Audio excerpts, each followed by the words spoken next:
अरे भाग्यवान, मेरे जूते कहाँ रखे हैं? मुझे बाहर जाने में देर हो रही है। तभी मालती कमरे में आती है। ये रहे आपकी जूते। मैं इन्हें साफ करने के लिए ले गई थी। अरे वाह, तुम कितनी समझदार हो। मेरे बिना कुछ कहे ही सारे काम कर देती हो। तभी मालती झिझकते हुए रमेश से कहती है, सुनिए जी, आपसे एक बात कहूँ, बुरा तो नहीं मानेंगे ना? अरे नहीं नहीं, बेफिक्र होकर कहो। शादी से पहले मैं अपने मायके में नौकरी करती थी। मैं चाहती हूँ कि अब मैं फिर से नौकरी करना शुरू कर दूं। वैसे भी सारा दिन घर में बोर हो जाती हूँ।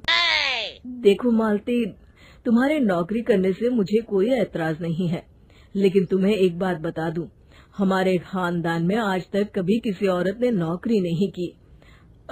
फिर भी एक बार तुम माँ से पूछ कर देखो, अगर वो तुम्हें नौकरी करने की इजाजत दे देती है तो अच्छी बात है। रमेश वहाँ से चला जाता है। फिर उसी शाम मालती अपनी सास के पैर दबा रही होती है। तभी उसकी सास मालती से कहती है, अरे क्या बात है बहू, आज तो ठीक तरह से मेरे पैर नहीं दबा रही। किसी ख्याल में खोई पड़ी है क्या? मैं भी तो जानूं आखिर बात क्या है। दरअसल वो माँ जी। अरे हाँ हाँ बोलो, इतना सोच क्यों रही हो? माँ जी, अगर आप बुरा न माने तो मैं नौकरी करना चाहती हूँ। घर के काम करने के बाद मेरे पास काफी वक्त बच जाता है। मालती की ये बात सुनकर उसकी सास गुस्से में कहती है, अरे बहू, तेरी तबीयत तो ठीक है ना? आज ये कैसी बहकी बातें कर रही है?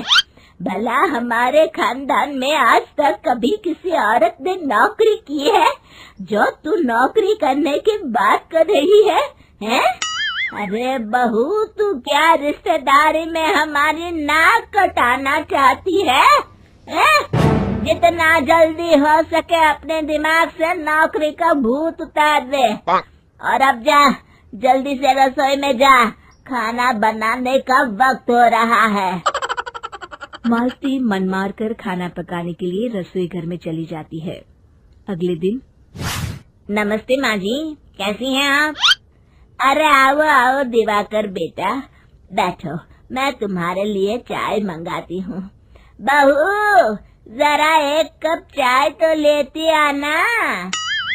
फिर दिवाकर एक फाइल खोलकर मालती की सास के सामने रख देता है। ये देखिए माँ जी, ये है पिछले महीने का हिसाब और ये रहे मुनाफे के रुपए।